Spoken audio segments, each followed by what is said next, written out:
Olá, sejam muito bem-vindos ao Narrativas Antagonista, o último do ano. A gente está aqui na nossa retrospectiva, que é feita do nosso jeito, cada dia com um tema diferente, vai até a metade da semana que vem. Eu já falei aqui, retrospectiva Bolsonaro, presidente que saiu. Retrospectiva Lula, presidente que entrou. Retrospectiva Janja, uma primeira dama do barulho. E hoje eu vou falar do quê?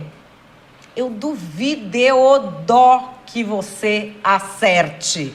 Antes de eu dizer qual é o tema do dia, vamos lá. Se você está sempre aqui, seja muito bem-vindo. É claro, não esquece de deixar o meu like e de compartilhar o Narrativas Antagonista com alguém. Se você está aqui pela primeira vez, olha, fique à vontade. E hoje é bom que hoje a retrospectiva você já vai maratonando, já vai entendendo como é que funciona. Eu tenho certeza que ao final você vai gostar, vai se inscrever aqui no canal do Antagonista, vai tocar o sininho para receber as notificações. Qual é o tema da retrospectiva de hoje? É algo tão importante, ou mais, do que qualquer pessoa no governo. A lacração no governo Lula 3. Gente, a lacração é um personagem importante deste governo e eu posso provar. Bom, nem preciso provar, né? Você tá aí, você tá vendo todo dia. Mas vamos voltar ao dia 12 de setembro, em que a gente teve uma lacrada fenomenal de um personagem importantíssimo, que se torna cada vez mais importante na história do Brasil, e que disse que fake news é crime. Fake news é crime? Vamos lá para o dia 12 de setembro. Começando com o que aconteceu. A gente teve essa tragédia horrorosa no Rio Grande do Sul, as pessoas ainda tentando entender, tentando ajudar, uma questão humana muito complicada. E aí começam a surgir as narrativas políticas oportunistas. Uma delas que surgiu era a de que o governo federal estaria retendo suprimentos para chegar a determinadas áreas, o que é mentira. Mas aí começa a aparecer videozinho, você tem jornalistas envolvidos, você tem um deputado que chegou a publicar isso nas redes sociais dele, depois ele viu que era mentira e tirou. Existe também uma outra fake news que foi feita, de que o governo federal teria contribuído com aquela enchente, abrindo algumas barragens que ele poderia ter fechado. Isso, inclusive, saiu em artigo de um jornalista. E é óbvio que essas coisas não devem acontecer e devem ter as consequências. Tudo que você faz tem consequência na vida. Bom, quais foram as consequências?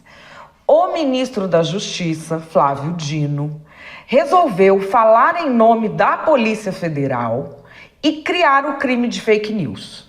Então, ele disse o seguinte no Twitter dele: fake news é crime, não é piada ou instrumento legítimo de luta política.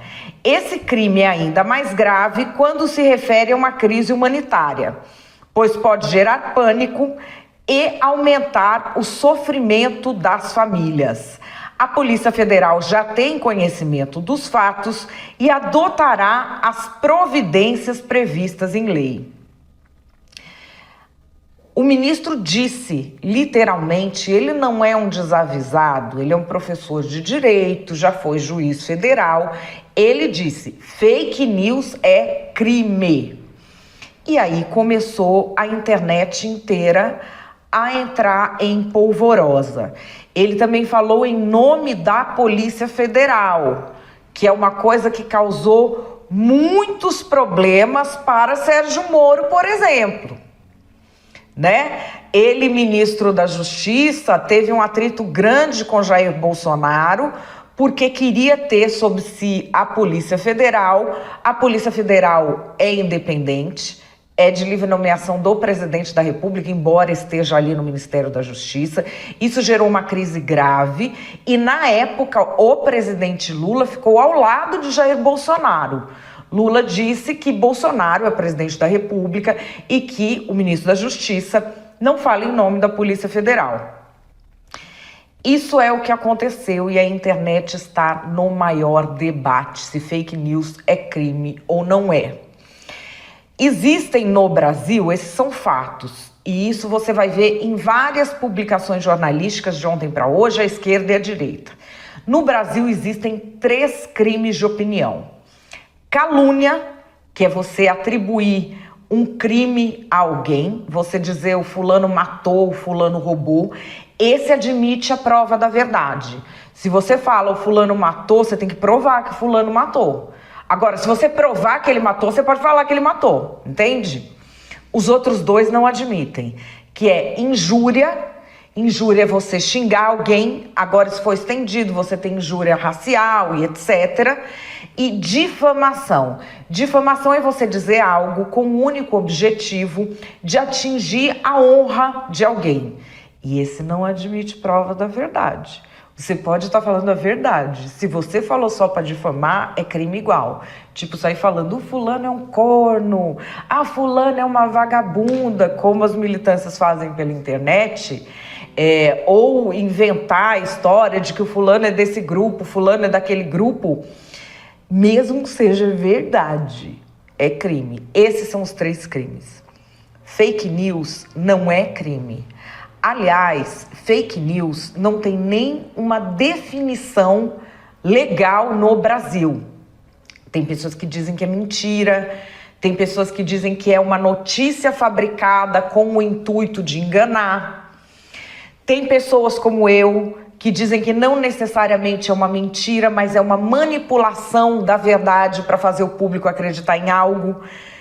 Nem a definição tem. E não é crime. Mas agora nós vamos às narrativas que estão enlouquecendo esta internet. Qual será a primeira de hoje? Olha, parabéns ao ministro Flávio Dino, porque finalmente alguém tem coragem de falar a verdade nesse país. Fake news é crime, sim. Mentir é crime. Aqui a gente está falando de uma tragédia humanitária.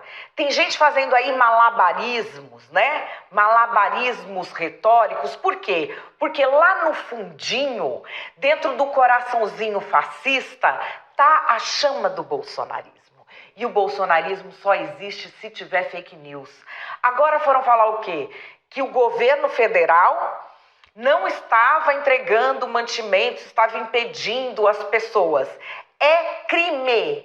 Isso não é opinião.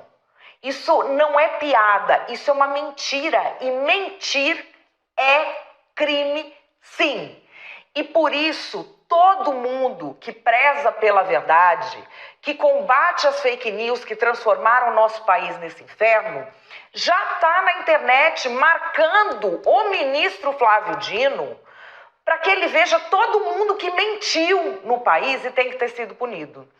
E ficam falando, mas é um jornalista, mas é isso, mas é aquilo. Mais responsabilidade ainda.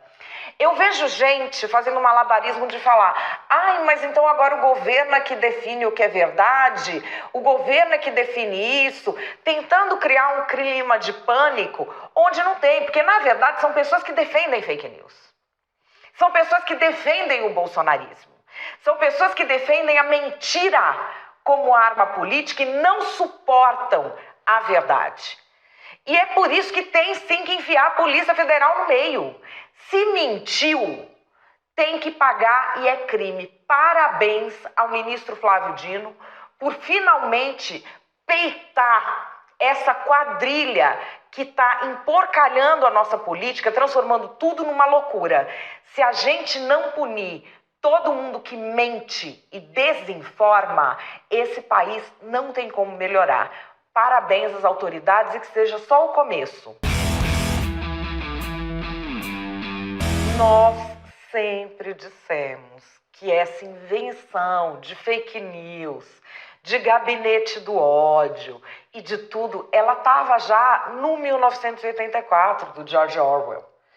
A esquerda brasileira, a esquerda não cansa de ser ditadora, né, de ser autoritária. E o Flávio Dino é a cara do ditador autoritário. Agora, ele é o Ministério da Verdade. Tinha o Ministério da Verdade já que ele criou.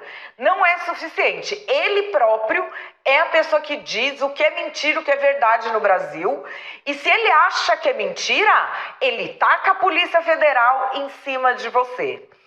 Agora, muita gente está falando, porque o negócio dos donativos é mentira, porque o negócio das barragens é mentira. É mentira por quê? Porque o Flávio Dino diz que é mentira, então é mentira. Acabou. Flávio Dino falou, tá falado. E mais, né? O Flávio Dino não estava dizendo que essa coisa de ter voto secreto no Supremo era igual dos Estados Unidos? É mentira. Ele vai mandar a Polícia Federal atrás dele mesmo? O Lula não está aí mentindo que a Dilma foi inocentada pelo TRF, quando o que o TRF disse é que ela tinha que ser julgada no Congresso Nacional, como foi? Tá a Polícia Federal atrás dele? Não, tá mentindo. Quando eles falaram que o Bolsonaro era maçom na campanha, foi a Polícia Federal atrás deles? Não, estão mentindo. Quando eles falam que a facada é de mentira, tá a Polícia Federal atrás deles? Não, e estão mentindo. Eles inventam o nome fake news para tudo que é crítica que eles não gostam. E para perseguir, inventaram que o Bolsonaro tinha um gabinete do ódio. Fizeram esse maldito desse inquérito das fake news, que nada mais é do que a ditadura da toga. E agora a verdade está vindo à tona. Quem que é o gabinete do ódio? Quem que quer controlar a opinião do Brasil é a esquerda, que sempre teve esse caráter autoritário. E agora está aí. Flávio Dino inventando crime. Quero ver que crime mais ele vai inventar para tentar prejudicar a vida de quem fala a verdade sobre esse governo corrupto do nosso turismólogo que está aí no poder com a mulher dele. Nossa, gente, acho que não sobrou mais opinião para dar sobre este assunto. Claro que sobrou, claro que sobrou. Vamos agora à minha opinião e depois eu quero saber a sua opinião, qual é? Combinado?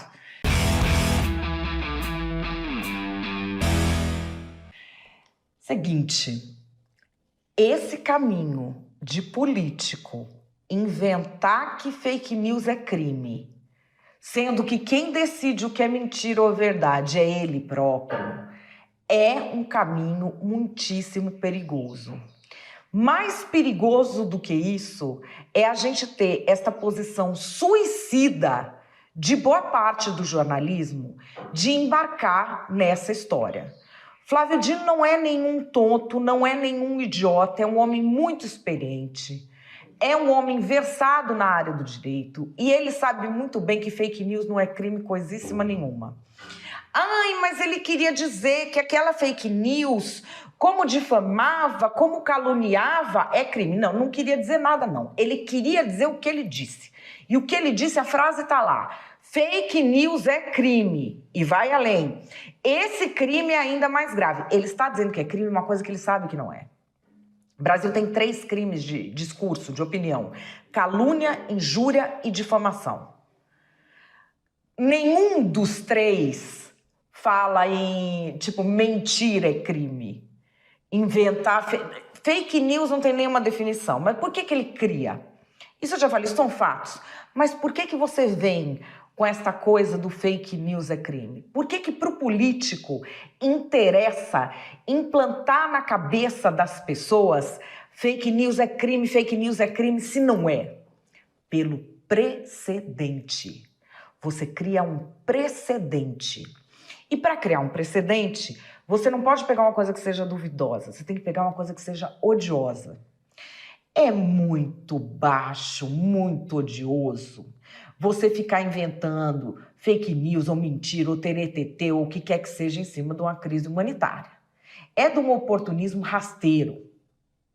Então, você já olha e já fala assim, tudo contra essa pessoa vale. O político, que é mais oportunista ainda, pega este precedente para ganhar mais poder. Por quê? Porque ele fala, isto é fake news. Ele já avoca para si o primeiro precedente. Eu defino o que é mentira, o que é verdade. Guarda aí que vai fazer sentido. Segundo precedente, eu posso criar uma coisa que seja um crime e dizer que é um crime? Não, gente, o Congresso cria o que é crime. Não, eu vou falar que é crime. Aí, você imagina, isso vai rolando. Você pega uma pessoa que fez uma coisa horrorosa. Todo mundo fala, dane-se, todo castigo pra ele é pouco, merece. Aí vai vir outro. Fake news é crime, todo castigo pra ele é pouco, merece. E esse tipo de coisa vai criando os tiranetes. Tem gente com alma muito podre e que finge que está no debate político, mas na verdade está ali fazendo as coisas podres que ela não pode fazer para não ter consequência social. Do tipo, ela quer muito ferrar alguém fora da regra. Ela só quer que a pessoa se ferre. Então o que eles estão fazendo agora? Eles estão catando coisa que eles acham que é mentira na internet e marcando o Flávio Dino. Manda a Polícia Federal lá, porque já vai formando esse discurso. Mentir é crime. Quem define o que é mentira? O Flávio Dino. Quando a pessoa mentiu, o que a gente faz? A gente manda a Polícia Federal atrás da pessoa. Para fazer o quê? Não sei, mas acho que se matar para essa gente tá pouco. Não pro Flávio Dino, pra galera da internet, os dedos duros, os tiranetes. Bom, você vai formando isso. E primeiramente vai ser com inimigos políticos. Agora vem cá comigo. Você descobre um escândalo de corrupção. Quando isso já está sedimentado, tá? Esse negócio já está sedimentado. Se descobre um escândalo de corrupção, se faz uma denúncia. Você denunciou. Opa, você está mentindo. Não estou mentindo. Tá sim. Quem define o que é mentira e o que é verdade? O governo. Ou o Flávio Dino. Ele vai definir. Não, essa denúncia é tudo mentira. Não, gente, não é, tá investigando, tem aqui investigação aberta. Não, é mentira sua, fake news é crime, vou mandar a Polícia Federal atrás de você. Não é um precedente maravilhoso? E aqui nós estamos vendo, neste governo, mas que político não sonha em poder calar qualquer coisa sobre ele com esse argumento e ainda ter um apoio dos nossos moralistas de quinta categoria? É um caminho perigosíssimo. E ele fica pior porque tem otário que fica assim, mas tá passando pano para fake news, então pode mentir à vontade. Nenhum governo pode regular o que é mentira, o que é verdade. Porque, aliás, essa ideia de dar na mão dos políticos esse condão, ela é maravilhosa. Já que político nunca mente, a gente vai deixar eles decidirem o que é verdade. Não caia nessa balela. Tem que elevar, qualificar esse discurso. No mesmo mês, em 25 de setembro, a gente teve um assunto também da lacração sendo trazido à tona pelo governo, que isso aí deixou a internet empolvorosa. Eu vou falar o assunto, você já vai até prever as reações.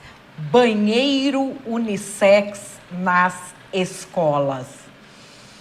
Gente, era uma coisa assim que no final não era nada do que ninguém estava falando na rede social, mas um documento que parece ter feito tão sob medida para causar, porque de efeito real ele tinha muito pouco ou nada. Enfim, não sei se você lembra dessa história em detalhe, mas vale a pena a gente ver. Bom, gente, foi publicado na última sexta-feira, dia 22, deixa eu até conferir aqui, na última sexta-feira, no Diário Oficial da União, a resolução número 2 de 2019, assinada pelo Conselho Nacional dos Direitos das Pessoas Lésbicas, Gays, Bissexuais, Travestis, Trans, Queers e Intersexos. Quem assinou essa resolução é a Janaína Barbosa de Oliveira, que é presidente deste conselho. Essa resolução incendiou a internet por causa do artigo 5º, que é lido por muitas pessoas como a instituição de banheiros unissex. Não é exatamente isso o que a resolução diz, isso é uma interpretação. Por quê? O que é um banheiro unissex? na minha cabeça, na sua. Um banheiro unissex é o banheiro que ele não está dividido se é de homem ou de mulher. É o banheirão, o famoso banheirão que quem é do babado sabe para que serve. O banheiro unissex é para homem e para mulher e para todo mundo, e intersexo, todo mundo entra no mesmo banheiro, só tem um. Isso é o banheiro unissex. O que está sendo proposto aqui é que continue a haver a divisão de banheiro feminino e banheiro masculino, mas o feminino e o masculino não é por sexo, é por gênero. E não é só identidade de gênero, é expressão de gênero. Por isso, não só os conservadores, mas os grupos feministas leem que na prática você tem um banheiro unissex, porque não é mais definido pelo sexo biológico, portanto, pode ter o mesmo sexo biológico no banheiro, mas continua a divisão entre homens e mulheres com relação ao gênero. Primeiro vamos a uma outra questão. Esta resolução, ela não é assim uma coisa inédita que foi tirada do nada. A história de poder ir ao mesmo banheiro, ela já está no Brasil desde 2015. Vocês não sabiam? Pois é. Desde 2015, a gente tem uma resolução assinada pela mesma Janaína Barbosa de Oliveira, que na época era presidente do Conselho Nacional de Combate à Discriminação e Promoções dos Direitos de Lésbicas, Gays, Travestis e Transsexuais. Ela aprovou em 2015, 16 de janeiro, uma outra resolução, que também não é uma obrigatoriedade, mas enfim, que já ia falando a mesma coisa, da aceitação do nome social de pessoas abaixo de 18 anos. Por quê? Ah, mas não pode mudar de nome? Pode mudar de nome quem é maior de idade. Quem é menor de idade não pode. Essa resolução de 2015 já dizia que, com a anuência dos pais, a escola deve passar a utilizar o nome social. Aqui também se fala da anuência dos pais, neste novo decreto, ok? Existe uma questão de você fazer documento oficial. O documento oficial ele não pode sair só com o nome social, porque quem é aquela pessoa não tem nenhum registro. Então ele sai com os dois, e isso continua. O que a gente tem são algumas mudanças nos detalhes do nome social. Com relação ao uso de banheiros, o que muda da resolução de 2015 para cá, que isso é o que está dando, né? Está dando aí o ciricutico no Brasil todo. A gente tinha no artigo 6º da resolução de 2015, deve ser garantido o uso de banheiros, vestiários e demais espaços segregados por gênero, quando houver, de acordo com a identidade de gênero de cada sujeito. Qual é agora?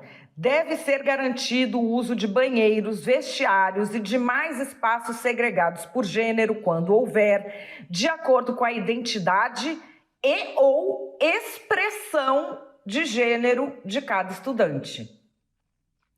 Existem na internet explicações sobre o que é identidade de gênero e o que é expressão de gênero. Na lei brasileira tem? Não. Aí tem ainda um artigo 6º, que não tinha antes. O artigo 6º devem ser ainda implementadas as seguintes ações no sentido de minimizar os riscos de violências e ou discriminações. Sempre que possível, instalação de banheiros de uso individual, independente de gênero, para além dos já existentes masculinos e femininos nos espaços públicos. 2.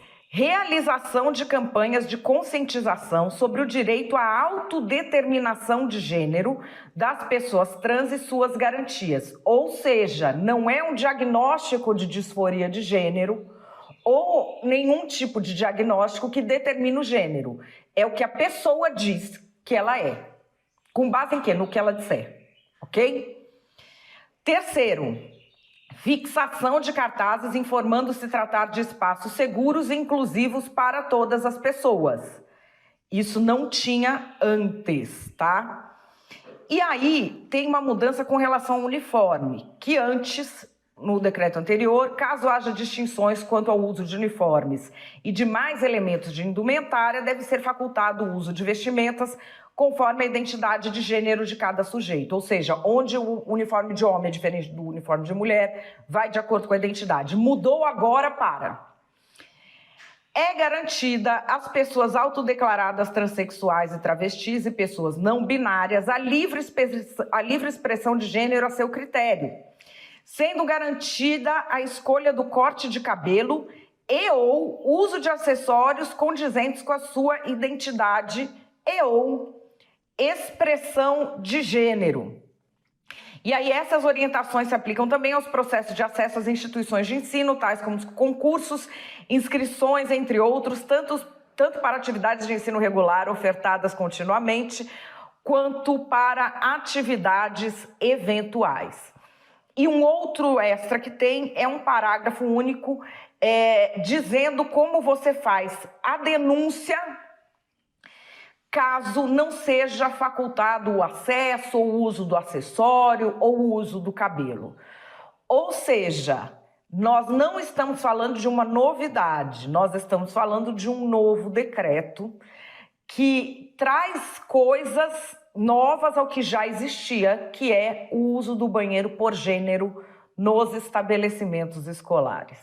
E agora, quais são as opiniões que tem por aí? Gente, isso ficou, isso fervilhou a internet, mas nós vamos primeiro às narrativas. Qual que é a narrativa de esquerda e qual que é a narrativa de direita? Vem comigo. Os fascistas passaram o final de semana inteiro espalhando essa fake news que vai ter banheiro unissex no Brasil. Mas vocês sabem que fake news é crime. E por isso o ministro Silvio Almeida já está tomando todas as providências. Porque o que ele está fazendo, primeiro, não é banheiro unissex. Segundo, o banheiro unissex que tem previsto lá são cabines individuais. E terceiro, não há uma obrigatoriedade de nada. Ou seja, a extrema-direita, como sempre, está mentindo para reforçar o preconceito contra as pessoas mais oprimidas da sociedade. Não é à toa que o Brasil é o país que mais mata pessoas trans no mundo. O índice de suicídio das pessoas trans é muito maior do que o índice de suicídio da população em geral. E o fascista, ele quer o quê? Ele quer poder esmagar essas pessoas. Ele queria que essas pessoas nem existissem. Então ele quer fazer o quê? Quer pegar alguém com toda a identidade feminina, que você olha, é uma mulher, e quer obrigar a ir no banheiro de homem. Para quê? Para ele ter esse prazer mórbido que o fascista tem. É isso que essa gente quer. E dizer que vai ter banheiro unissex em escola é mentira. Não fala em banheiro unissex em nenhum momento da resolução. Ele fala só no banheiro individual unissex. Que aí, o de avião é unissex, deixa eu avisar. Não sei se eles estão sabendo, o banheiro do ônibus, ele é unissex. Nossa, que escândalo! E o banheiro que é dividido, aquele coletivo entre masculino e feminino, não vai ser unissex, não vai ser um banheirão só. Vai continuar sendo dividido, mas dando o acesso, como prevêem todas as resoluções de direitos humanos. Ou seja, esse povo pega coisas absolutamente normais para transformar em fake news e vir com esses ataques fascistas. Mas é o seguinte, fake news é crime. E agora eles vão pagar o que eles devem. E aí, TSE, é fake news a história do banheiro unissex? Eu não sei se vocês lembram, na campanha do Lula, que ele falou lá no Flow, e depois o TSE decidiu que a história de que o governo dele ia implementar banheiro unissex nas escolas era fake news. Nós avisamos. O que é fake news pro Lula e pro governo dele? É quando ele não gosta da repercussão de alguma coisa. Aí ele fala que é fake news e o TSE, que virou um puxadinho do PT, já disse que a relação dele com o Ortega e com o Maduro era fake news. Depois a gente viu o que que era. A história do banheiro unissex falou que era fake news. E agora nós vimos o que que é. E eles estão falando que é fake news a gente dizer que essa resolução é do banheiro unissex, porque é banheiro unissex, sim. Por quê? Continua tendo 2 banheiros, como se fosse um de homem e um de mulher. Qual é o critério para entrar no banheiro? O critério é o que você disser. Então chega lá um barbado na porta do banheiro que a sua filha de 6 anos usa e ele fala, ai, eu sou menina, eu preciso entrar no banheiro desse colégio. Aí vai ter que deixar entrar. É isso que você quer? A gente já teve deputados de direita mostrando a distorção que vai acontecer com isso no Brasil inteiro. Porque o que é mulher para essa gente? É se você disser que você é mulher. Então chega lá um estuprador, ele quer entrar no banheiro de mulher. Ele fala o quê? Ah, eu sou mulher, vou entrar. Não, mas ó, você é um homem barbado, nós estamos vendo. Não, eu falei que eu sou mulher porque o governo Lula agora fez uma resolução que todo mundo pode entrar em banheiro de colégio. Na prática, virou unissex. Vocês entenderam? Só que aí, como a gente pegou eles no pulo, agora vem com essa história que é fake news, que eles têm aí o Ministério da Verdade, do Flávio Dino, o tal do Silvio Almeida, que não fala nada de Irã, de China, de nada, é tudo democracia relativa. Mas para enfiar homem em banheiro de mulher, ele é rapidinho. E aí vem agora dizer que é fake news? Nós estamos vendo, né? Pouco a pouco, George Orwell tinha razão. Estão transformando o Brasil numa Venezuela. Nossa, gente, mas já foi tanta opinião forte, né? Qual que é a minha opinião sobre este tema?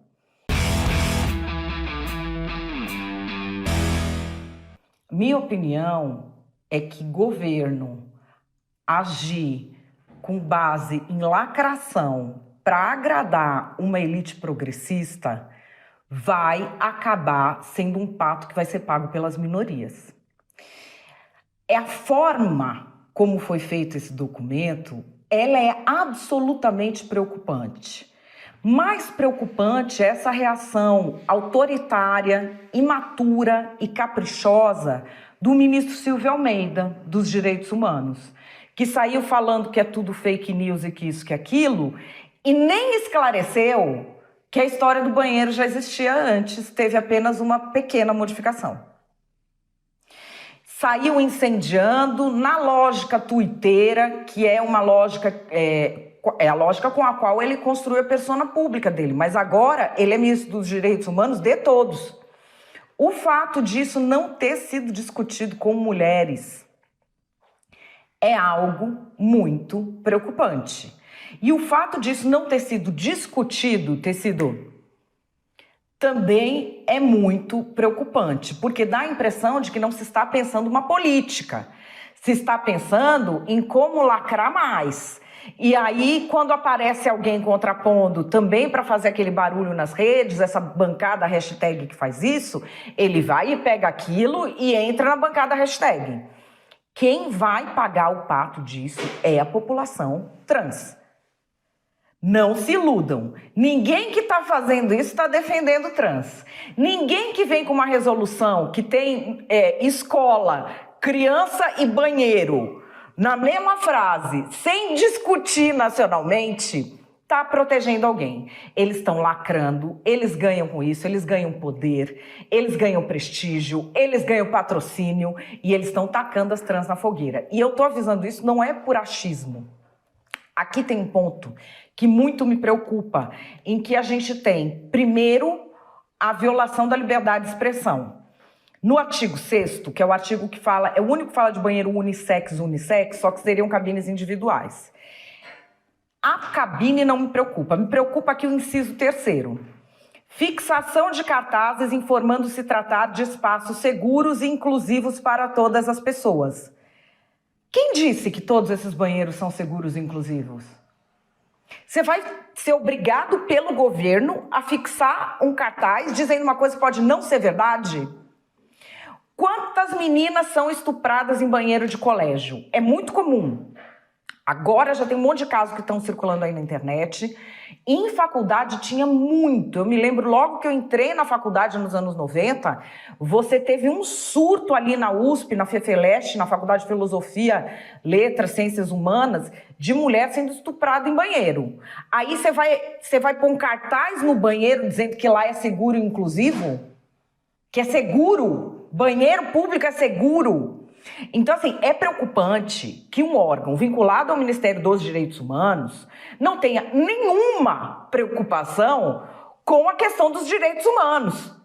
Liberdade de expressão é um direito humano, então você não pode mais dizer que o banheiro não é seguro porque o governo mandou pôr um cartaz e aí o banheiro passa a ser seguro porque o governo disse que é. Essa mentalidade autoritária me preocupa muito. Outra coisa que me preocupa, nesse mesmo artigo, inciso 2, realização de campanhas de conscientização sobre o direito à autodeterminação de gênero das pessoas trans e suas garantias. Essa questão da autodeterminação é um ponto pacífico? O que é a autodeterminação? É trans quem diz que é. Não leva em conta o diagnóstico de disforia de gênero e nem como a pessoa aparenta ser. Eu não estou nem falando de fazer cirurgia, não fazer cirurgia, tomar hormônio, não tomar hormônio. Estou falando do papel social que aquela pessoa exerce. Às vezes a pessoa nasce homem e o papel social é claramente de mulher, ou nasce mulher e o papel social é claramente de homem, a pessoa se apresenta como homem. Isso não é levado em conta. Então, assim, na prática, esta autodeterminação, ela quer dizer que se o cara é um estuprador, isso aconteceu no Reino Unido, tá? O cara é um estuprador, já estuprou 30 mulheres, foi preso. Ele fala assim, não, eu me identifico como mulher. Ele não tem nenhuma característica física de mulher, não se comporta como mulher, não tem diagnóstico de disforia de gênero, enfiam ele no presídio feminino.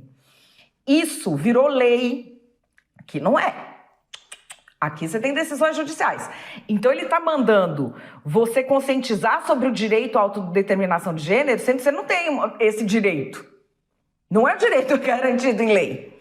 De novo, a autodeterminação foi o que fez no Reino Unido com que o preconceito contra pessoas trans disparasse como nunca antes na história. Eu fiz até um artigo sobre isso. O índice hoje de pessoas que dizem ter preconceito contra pessoas trans disparou no Reino Unido. Eles têm uma pesquisa há 40 anos que chama British Social Attitudes. E eles falam sobre coisas morais, sobre sexo fora do casamento, se você precisa casar para ter filho, ou se você pode ter filho sem casar. Então, assim, avaliam a questão moral dos britânicos. Havia uma aceitação das pessoas trans ampla em 2019. 2016 e 2019, quando eles mediram. Agora, acabou, não querem mais nem nome social. Nome social é 30% só que estão aceitando. O que mudou? A coisa da lei da autodeterminação de quem é trans. Porque antes havia uma lei que era o seguinte, tinha que ter um diagnóstico de disforia de gênero. Ele é um diagnóstico psicológico que independe de fazer cirurgia, de não fazer cirurgia, disso, aquilo. É um diagnóstico. Tinha que ter esse diagnóstico. Agora, em 2019, mudou e é a autodeterminação. E a coisa da autodeterminação, ela é feita para quê? Para que a pessoa que é trans, que já tem vários problemas, não tenha que passar por constrangimento. Só que a autodeterminação pode fazer com que qualquer pessoa, quando está ali num problema, diga que é trans e que quer mudar o nome. E isso aconteceu muito no sistema criminal do Reino Unido. Porque aí a pessoa muda o nome e não tem acesso ao histórico de trás. O cara que é de crime sexual, ele vai para o presídio feminino. Isso aconteceu demais. A questão do banheiro, então, foi um debate enorme. E isso aumentou o preconceito contra pessoas trans. Por isso que essa resolução que fala que ela vai diminuir o preconceito, ela está adotando medidas que, quando adotadas, objetivamente aumentaram o preconceito. Então, ela é fake news. Porque não é porque a intenção é diminuir o preconceito que vai. A gente viu no Reino Unido, o auge da militância, essa coisa da autodeterminação de gênero, aumentou o preconceito.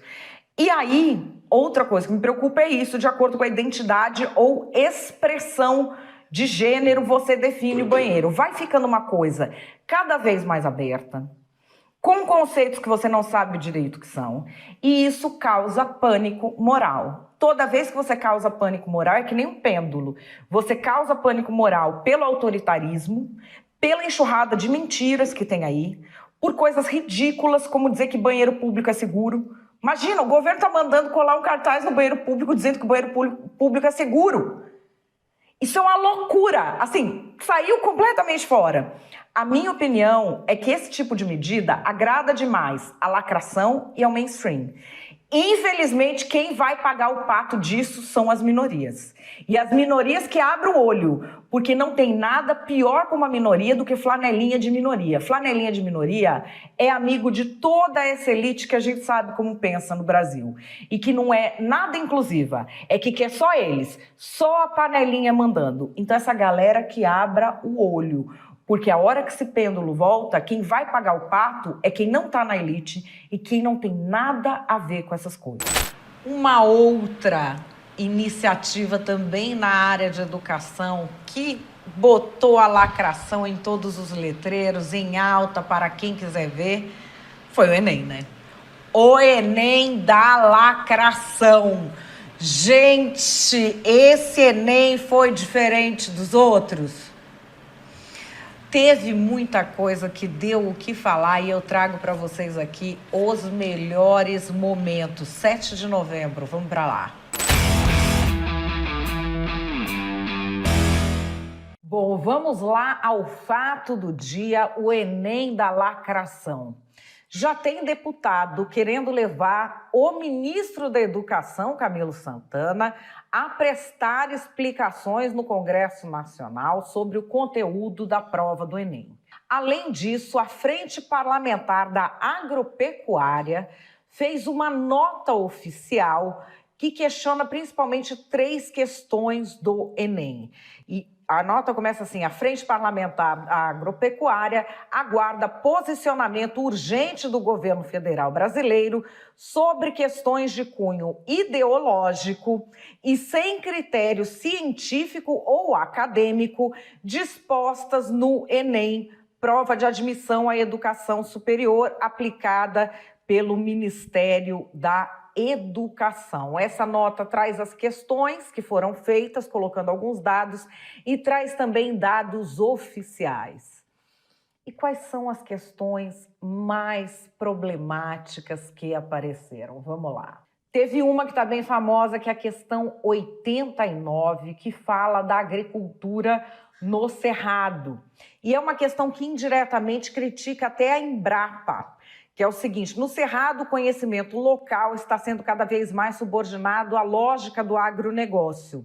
De um lado, o capital impõe os conhecimentos biotecnológicos como mecanismo de universalização de práticas agrícolas e de novas tecnologias. E por aí vai. Tem também uma outra questão, que é a questão 71, que ela vai tratar da corrida espacial, a nova corrida espacial, que é financiada por bilionários. A outra questão que deu problema, segundo a Frente Parlamentar do Agronegócio, é a questão 70, que critica toda a lógica do agronegócio. O trecho, que é utilizado nessa questão, ele diz: parto da compreensão central de que a lógica que gera o desmatamento está articulada pelo tripé grileiros, madeireiros e pecuaristas. Essas são, vamos dizer, os pontos que estão ali sendo questionados pela Frente Parlamentar do Agronegócio. Mas tem alguns outros que também chamaram a atenção. A questão de número 85, ela traz um erro fático, e por causa desse erro fático, nenhuma das respostas que está ali é possível. Vamos lá. A torcida do Fluminense inicia um movimento para mudar a letra de uma das músicas mais populares das arquibancadas tricolores. Grupos pedem a remoção do termo mulambo imundo, em uma provocação direta ao Flamengo. Isso realmente está acontecendo. Aí vem. Mulambo é um termo que surgiu em Angola na época da escravatura. Mentira! Mulambo vem de uma língua ancestral angolana, uma das 2 principais, tem umbundo e quimbundo. O quimbundo é o idioma do qual se origina esse termo mulambo. Mulambo quer dizer farrapo ou esfarrapado. Por isso que sua mãe diz, você está saindo todo mulambento, que a sua roupa é uma roupa que não está adequada, está em farrapos. É isso o que quer dizer esse termo. Não surgiu na época da escravatura, tá? Já tinha. Aí diz, e eles eram chamados de mulambos pelos senhores de engenho. Outro erro fático. Se o termo é de lá de Angola e o senhor de engenho está aqui no Brasil, já tem um erro ali. E depois que senhores de engenho, brasileiros em geral, africanos escravizados e um monte de gente que veio para o Brasil, todo mundo começou a chamar todo mundo de mulambo. Quem está mal vestido, quem está com uma roupa ruim é mulambo, ok? E aí ela pergunta qual mudança no comportamento social a proposta reportada no texto reflete. Rejeição de costumes elitistas, repulsão de condutas misóginas, condenação do preconceito racial, criminalização de práticas homofóbicas ou contestação do comportamento machista. Nós sabemos que seria C, a que eles querem. Condenação do preconceito racial. Mas a rigor isso existe? Essa questão traz isso? É algo que está sendo discutido. A outra questão é com o tema da redação. O tema da redação do Enem, que foi aplaudido por muita gente, porque ele é importantíssimo, teve publicação da Janja, mas vamos atentar para a redação do tema da redação, ok? Porque a redação do Enem é para avaliar o quê? A capacidade de se expressar por meio de textos da melhor forma possível, utilizando as regras da gramática. Então vamos ver como é que o Enem, a prova, se expressa em redação. Desafios para o enfrentamento da invisibilidade do trabalho de cuidado realizado pela mulher no Brasil. Quem vai avaliar a redação não sabe redigir, porque está muito ruim. Tanto que várias pessoas entenderam errado. Você está vendo nas redes muita gente comemorando, que estão falando da valorização da mulher, quando não é. Presta atenção de novo. É para enfrentar a invisibilidade desse trabalho de cuidado. É só visibilidade. Não tem a ver com justiça, não tem a ver com equiparação, não tem a ver com nada. E você vai ver assim, pessoas entendendo, eu já vi pessoas entendendo que o tema era sobre cuidadores de idosos. Então assim, a redação está muito confusa e é para avaliar redação. Agora vamos a como a lacração entendeu isso. E aqui, olha, a gente vai ver muita gente comemorando no seguinte sentido, de que o Enem estaria excluindo bolsominions, porque eles não dominam esses temas. Tem mundaréu de gente falando isso nas redes. E aqui tem um tweet que ficou famoso, e se você pegar esse exato texto, muita gente tweetou a mesma coisa, inclusive jornalistas. O Enem está impossível para os bolsoafetivos, não vai faltar um. Entre os temas abordados estão Caetano Veloso com a música Alegria, Alegria, Paulo Freire e a pedagogia da autonomia, Tela de Lazar Segal, valorização da identidade indígena, machismo com a personagem de O Jetson sendo vítima de piada preconceituosa, envelhecimento da população, história da Palestina, migração de judeus para o Brasil, espetáculo de danças em que mulheres apareciam sem a parte de cima da roupa, trechos dos escritores Itamar Vieira Júnior, Conceição Evaristo e Machado de Assis, ditadura militar no Brasil e censura imposta no período, mudanças climáticas e aquecimento global. São duas coisas. Uma, os temas em si que estão sendo comemorados e depois esta comemoração por haver uma triagem ideológica. Vamos ao que é para o Enem avaliar, de acordo com a lei? O Enem foi instituído no ano de 1998 pela portaria do MEC de número 438. Ele tem 3 objetivos na avaliação do desempenho do aluno.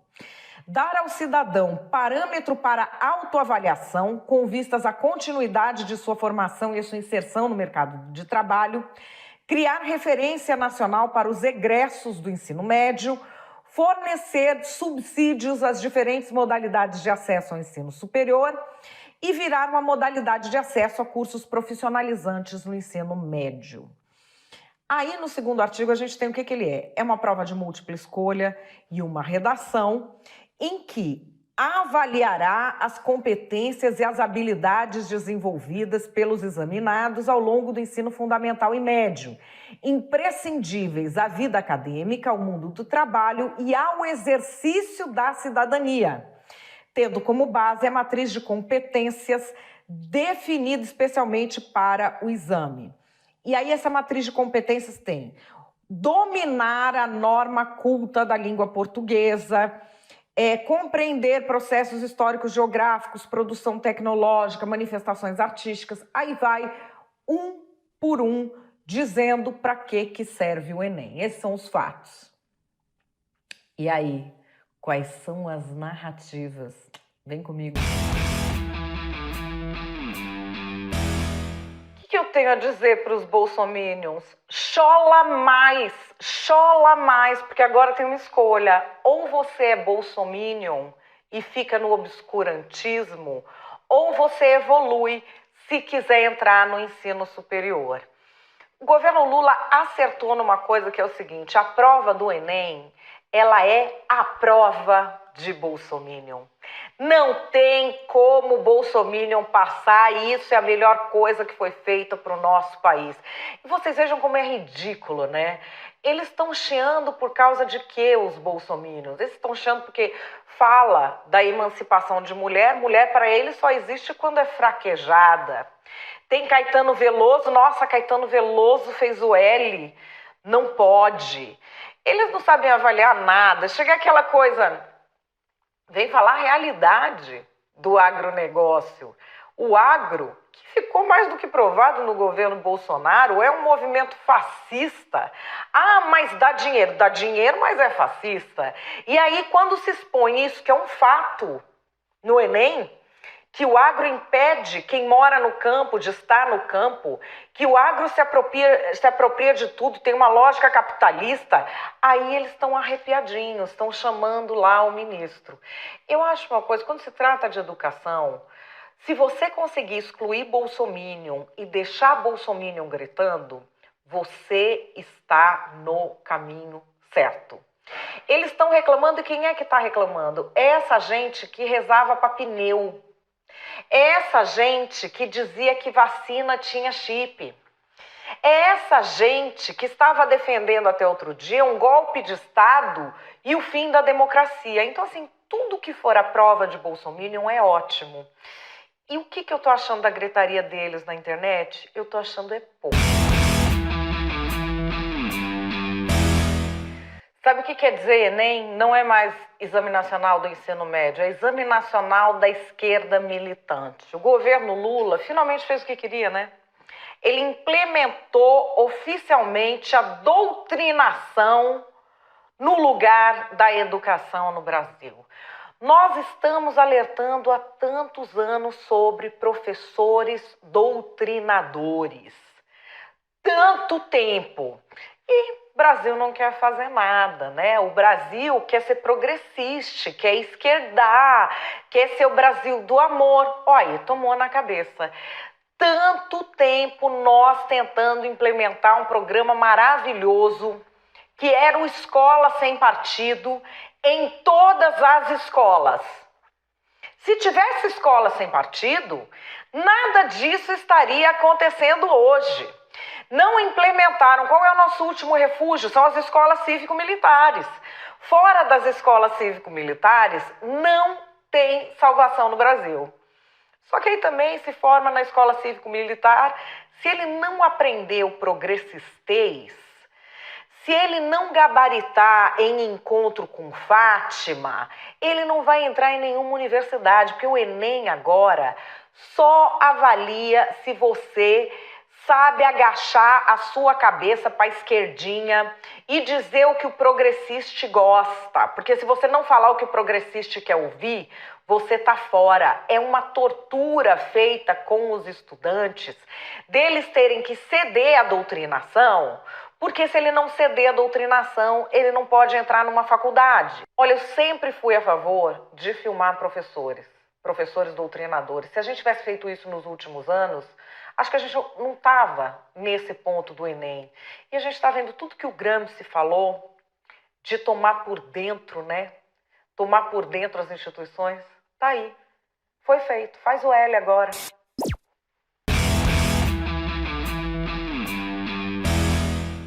Depois disso, qual é a minha opinião? A minha opinião é que a lacração no Enem é uma ameaça democrática grave e muito mais grave do que as pessoas estão vendo. Sabe por quê? Qual que tem sido a discussão nesse momento? A discussão nesse momento tem sido sobre qual é a ideologia que está sendo predominante ali e se deveria colocar isso como ideologia, se não deveria colocar isso como ideologia. Aí quem, como eu, é contrário a esse tipo de ensino ideológico, idiotizante, vai falar que não deveria colocar, e vem a lacração e fala que deveria. Só que a discussão que a gente está fazendo aqui, ela é uma discussão que mascara uma muito mais importante. O Enem, ele é para avaliar o quê? Para que o Enem está ali? Ele serve para avaliar o quê? E aí a gente vai falar, não, é o conhecimento. Mais uma vez, a síndrome do bom mocismo e do justiceiro social para fazer legislação é o que mais faz o brasileiro tomar na cabeça. A lei inicial que faz o Enem, em 1998, ela é contra o tal do conteudismo, que você cobra só aquele conteúdo, entendeu? É matemática, é inglês, é física, é química, é não sei o que lá. Ela quer ir além. É a ideia da escola que está educando as pessoas. Vou até aqui, ó, na lei específica, para vocês verem. Entre as competências que vão sendo colocadas, a competência não é tipo fazer cálculo não sei o que, saber estrutura, sujeito, predicado, não sei o que, papapá. Identificar e caracterizar a conservação e as transformações de energia em diferentes processos de sua geração. Até aí vai ok, como produz energia. E uso social. Analisar criticamente as implicações ambientais, sociais e econômicas dos processos de utilização de recursos naturais. Diante da diversidade da vida, analisar padrões comuns nas estruturas e nos processos que garantem a continuidade dos seres vivos. Como vai ficando muito aberto e assim, muito sinalizador de virtude, é um conceito assim que você olha e fala, legal isso aí. Bom, mas você não sabe o que é que ele está falando. Quando você não sabe o que é que a pessoa está falando, quando ela não define objetivamente, isso é um texto de uma lei, no caso de uma portaria, mas é um texto legal, o que acontece? Tudo cabe ali. Então, o que está no Enem cabe ali de acordo com essa lei, entende? Porque a gente nunca definiu o que era o Enem avaliar. E nós não estamos fazendo essa discussão agora também. O que a gente está pegando são umas questões lá que são aberrantes e trazendo aqui para a discussão. E eu já ouvi muita gente falando, mas isso sempre foi assim, sempre teve a lacração, sempre teve. Teve. Só que não dá para... Se tudo então nada é. Então a gente não está com problema aqui, porque sempre foi assim. Não, a gente está com problema. Qual é a diferença? Anteriormente, você tinha isso de algumas coisas ideológicas colocadas, mas não dava para errar a redação, ou ter um erro fático, ou ter um erro da matéria, sem uma questão ser anulada, só porque ela fala coisas que supostamente trazem justiça social. Isso não acontecia. E agora está acontecendo, porque essas questões que estão sendo trazidas para a gente olhar, como por exemplo a do mulambo. A do mulambo ela não tem resposta, porque a origem da palavra mulambo, o uso que se atribui a ela, é uma fake news que colocaram ali, então não tem resposta. E mesmo levando em conta aquela fake news de que mulambo é a forma como os senhores de engenho chamavam os escravos, não dá para você dizer se era por elitismo ou por racismo. Da forma como está formulado ali, não tem resposta, entende? A diferença é que agora você lacrar se tornou mais importante do que acertar o conteúdo. Antes não tinha jeito, o conteúdo tinha que estar muito certo o cara poder enfiar a lacradinha. Uma questão como essa do mulambo já teria sido anulada, porque ela tem erros fáticos. Outras questões lá que o pessoal da agropecuária trouxe com dados tem erros fáticos. A do cerrado tem erros fáticos. A da soja na Amazônia tem erros fáticos. Elas teriam sido anuladas em outros tempos, por quê? Quando uma questão ela tem um erro fático e não dá para você concluir por meio dela, então ela não está avaliando nada. Agora, a redação, por exemplo, que está falando ali da invisibilização do trabalho, não sei o que, é uma redação horrorosa. A redação ela é para quê? Para avaliar se a pessoa sabe redigir. Ali, o enunciado está muito ruim. Mas tem 2 textos que, vamos dizer, são a gambiarra para a pessoa entender do que está falando o enunciado. Porque a redação da redação, ela é tão ruim que só com aquilo você não entende do que é para falar. Aliás, os inteligentinhos da internet não entenderam. Eles acham que é para fazer justiça com relação ao tanto que a mulher faz de trabalho doméstico, quando não é isso que está escrito lá. É enfrentar o fato disso ser invisível. Não tem nada a ver com fazer justiça. Nem os inteligentinhos entenderam. Entende? É algo problemático. A redação é para quê? Para fazer um raciocínio lógico. Diante daquela afirmação, não tem como fazer raciocínio lógico. Então, o que os alunos fazem? A gente tem visto isso. Eles tangenciam o tema. Quando você treina uma geração para isso, é muito mais grave do que simplesmente ter uma ideologia. Você está treinando as pessoas, primeiro, para não raciocinar. E depois para repetir bovinamente o que uma maioria poderosa quer ouvir, para que ela tenha acesso a coisas que deveria ter direito por mérito. Isso não é só uma ameaça à democracia, isso é uma violação de direitos humanos, que não está sendo tratado assim, eu não sei por quê.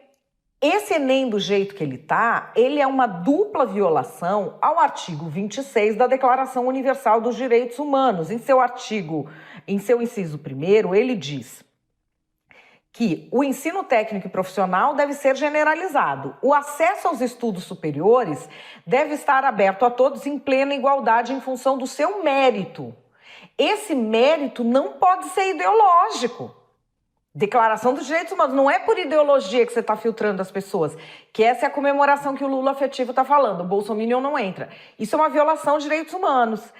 E mais, você colocar questões que são morais, que tem ali, tem diversas questões que são morais que estão ali no meio que o pessoal está reclamando na internet. Num exame para menores de idade, também é violação de direitos humanos. Porque aos pais pertence a prioridade do direito de escolher o gênero de educação a dar aos filhos. Você não pode colocar a lacradinha sem a permissão dos pais. Então, assim, a gente está diante de uma coisa gravíssima que está sendo tratada como só mais um capítulo da guerra cultural. Na verdade, o Enem da lacração é uma pancada na democracia brasileira e, a continuar assim, pode significar que hoje a galera não está arrumando encrenca porque não quer arrumar encrenca. Amanhã não vai arrumar encrenca porque não será mais possível abrir a boca. E é claro que quando eu falo em lacração no governo, eu não posso deixar de fora a nossa ministra da lacratividade, Aniele Franco. Ela tem a pasta da igualdade racial e atua muito fortemente nessa área de lacração. Eu acho que aqui a gente tem uma sessão especial para ela sobre isso. A primeira é a tal história, vocês lembram? Do Pauliste, europeu safade, a história com a assessora dela no Morumbi, que depois foram ver que esse povo tava tudo viajando de jatinho da FAB para lacrar? Essa história foi fenomenal. Você não lembra em detalhe? Ah, vai lembrar aqui. 26 de setembro. No último domingo, 3 ministros do governo Lula foram assinar um protocolo de intenções com a CBF na final da Copa do Brasil, no Morumbi, aqui em São Paulo. São Paulo e Flamengo, São Paulo ganhou. Mas, enfim, esses ministros foram assinar este protocolo de intenções de combate ao racismo. Foram lá Silvia Almeida, André Fufuca e deu problema com a ministra Aniele Franco, que é a ministra da Igualdade Racial. E o problema em torno do jatinho não surgiu nem por causa do jatinho em si, porque dos outros 2 ministros, um também foi de jatinho, o outro foi de avião comercial. É por causa de um vídeo que ela postou nas redes sociais. A partir do momento em que ela fez essa postagem, a internet foi à loucura e começou o debate sobre essa ida para assinar esse protocolo de intenções usando um jatinho da FAB. Vamos ver o vídeo. Eu vou ao Maracanã. Ops, mentira, ato falho, gente. Domingo a gente tá indo pro Morumbi, mas por um excelente motivo. A gente tá aqui agora no voo Brasília-São Paulo, a caminho do Morumbi. Não só porque eu sou flamenguista, tem por um motivo especial que a gente está aí desde o começo do ano nesse combate ao racismo no esporte, que a gente sabe, como boa atleta que sou também, entendo que com o racismo não tem esporte que sobreviva.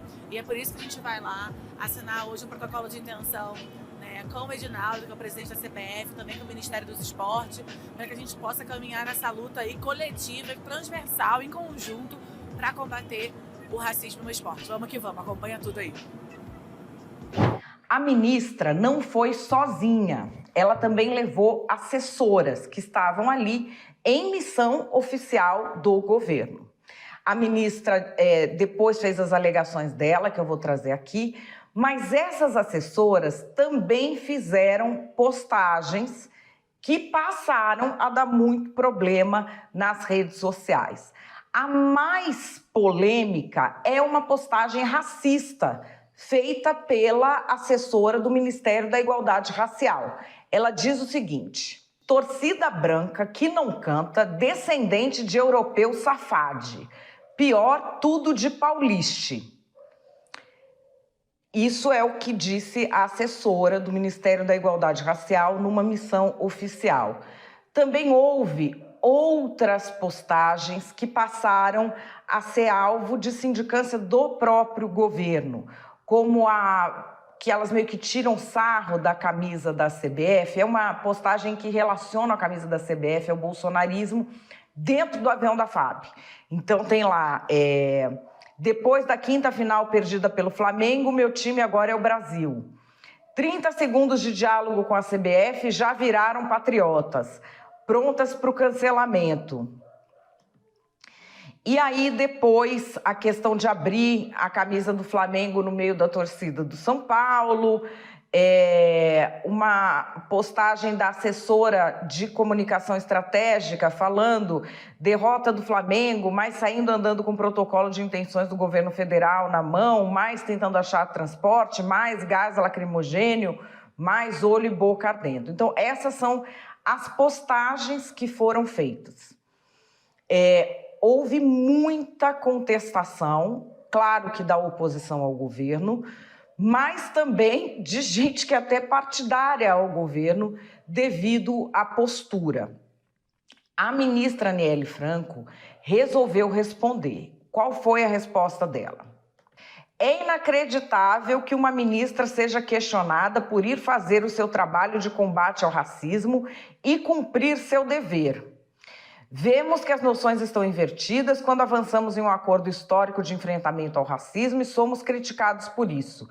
O que de fato incomoda? E aí ela vai falando e tem uma parte aqui que é importante. Importante reconhecer que práticas de desinformação, manipulação da verdade e a divulgação de notícias falsas configuraram violência política de gênero e raça, na tentativa de impedir o nosso trabalho. Não são ataques a este ministério ou a mim, mas ao povo brasileiro. É o que disse a ministra Aniele Franco. Tem uma apuração do Estadão dizendo que funcionários do Ministério da Igualdade Racial já haviam feito alertas sobre a informalidade nesses compromissos oficiais, que poderia dar problema, inclusive, junto à Controladoria Geral da União. Vários deputados, parlamentares, vários deputados estaduais, vereadores, estão falando em entrar com ações e esse assunto continua muito quente nas redes no dia de hoje. Mas quais serão as narrativas sobre isso, de direita e de esquerda? Qual será que vem antes hoje? Vem comigo. Não bastasse a esbanja, agora tem a esbanja 2, que é a tal da Aniele Franco, andando de carona em jatinho da FAB, se achando a madame. Faz o L agora, faz o L, você que está pagando por essa pouca vergonha toda. Aí vem dizer agora como é que foi assinar um acordo histórico com o CBF, é um protocolo de intenção. E para assinar não precisa pegar jatinho da FAB, ter assinatura eletrônica. Por que não assinou do computador de casa? Porque ela apareceu agora reclamando que teve que deixar as filhas em casa, que isso é muito duro. A gente viu no videozinho como é que estava duro. E depois é o seguinte, é um protocolo de combate ao racismo e pela igualdade racial. E ela leva a assessora racista dela para falar coisa racista, para postar coisa racista. É assim que o governo Lula vai combater o racismo? Com o racismo? Eu não entendi, assim, sinceramente. Vai lá a assessora dela falar nessa língua de pateta aí, que eles falam essa língua de idiota, descendentes de europeus branques e não sei o quê, e paulistes e isso e aquilo. É isso que o governo Lula pensa de São Paulo? Olha, troque brancos por negros e São Paulo por Nordeste, veja a mágica acontecer. A própria Aniele Franco está cancelando a pessoa agora. Agora, o que não dá para entender é esse trabalho que eles fazem. Trabalho de quê? De turismo? 3 ministros, 2 viajaram de jatinho da FAB para assinar um protocolo de intenção bem no dia da final da Copa do Brasil. Nossa, que coincidência, né? Nem era só para ver o jogo. Gente, esse jogo já está marcado desde quando? Desde quando? Foi para ver o jogo, sim. Foi para ver o jogo. Aí marca no mesmo dia, no mesmo local da final da Copa do Brasil, com nós pagando. Acha que todo mundo é otário, né? Mas é isso aí. Faz o L, os mamateiros chegam no poder igual gafanhoto. Usar avião da FAB para trabalhar não pode. Sabe para que pode?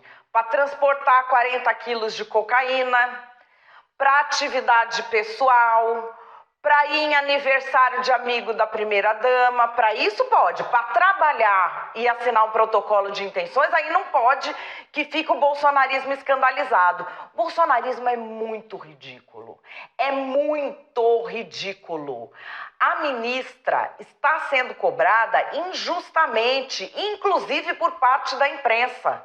Ela vai trabalhar, ela foi trabalhar, quer o quê? Que ela vá a pé de Brasília até São Paulo para assinar o protocolo de intenções, que é uma mudança histórica para combater o racismo no futebol. Ela fez história ali.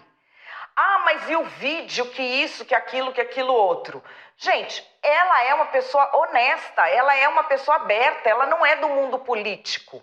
Ela foi lá prestar contas do que ela estava fazendo. Se ela estava feliz com o trabalho dela, melhor ainda. Deixou 2 crianças pequenas em casa e foi trabalhar. Para quê? Para vir esse bando de gente desonesta, que faz desinformação, que faz fake news. E, aliás, fake news é crime.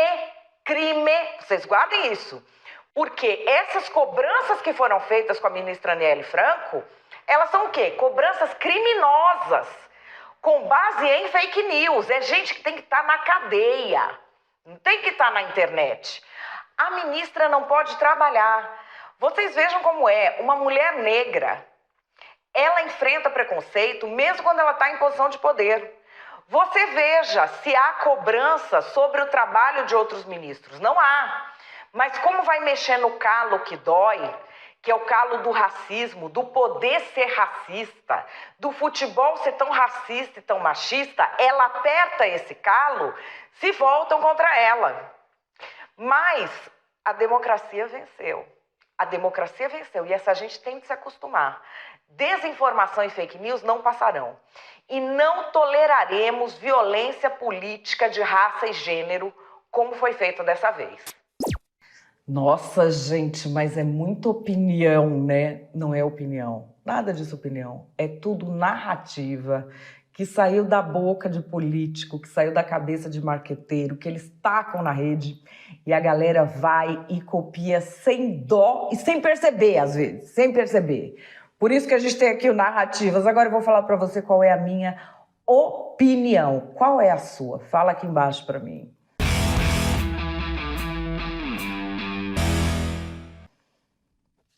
Minha opinião é que a ministra da Igualdade Racial criou um problema onde não tinha, reagiu de uma forma muito autoritária, muito sem noção, que piorou o problema.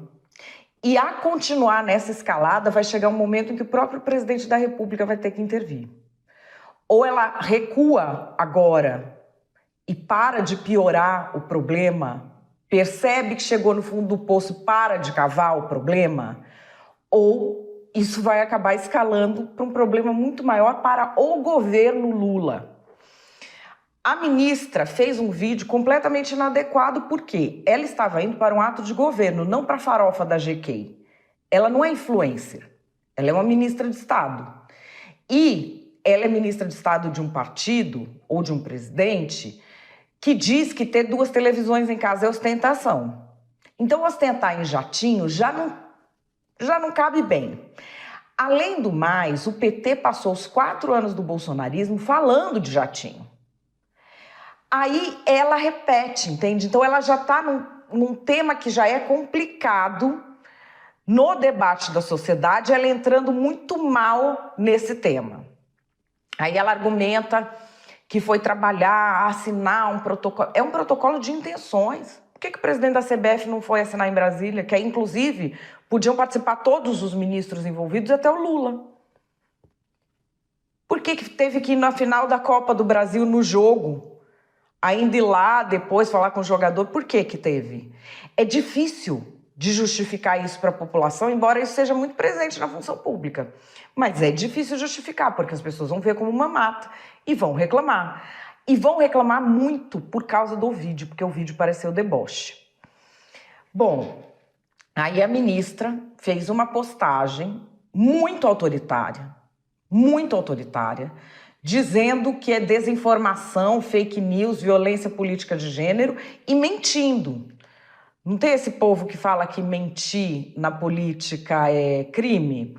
Ela mentiu, porque ela disse que ela foi questionada ou criticada por avançar num acordo histórico de enfrentamento ao racismo. Ninguém criticou ela por isso, não tem uma crítica por isso, ela mentiu.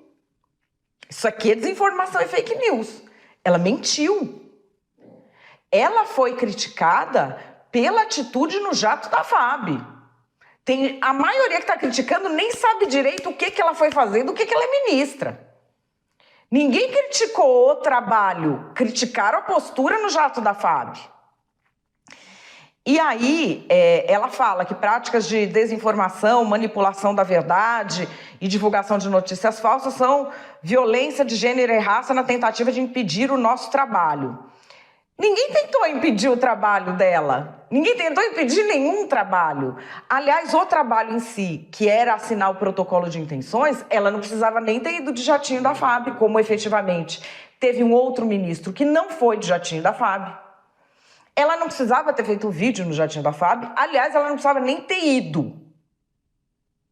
Porque podia ter assinado de maneira eletrônica. Então, ninguém quis impedir trabalho nenhum. A ministra veio mentir. nas redes para se defender e acusar todo mundo de fake news e desinformação foi uma manobra muito ruim, que criou mais problema onde não tinha nenhum, porque o começo era uma pauta positiva. O racismo no futebol é algo que tem sido muito falado, e não só no mundo político, no mundo esportivo também. A história do Vini Júnior correu o mundo.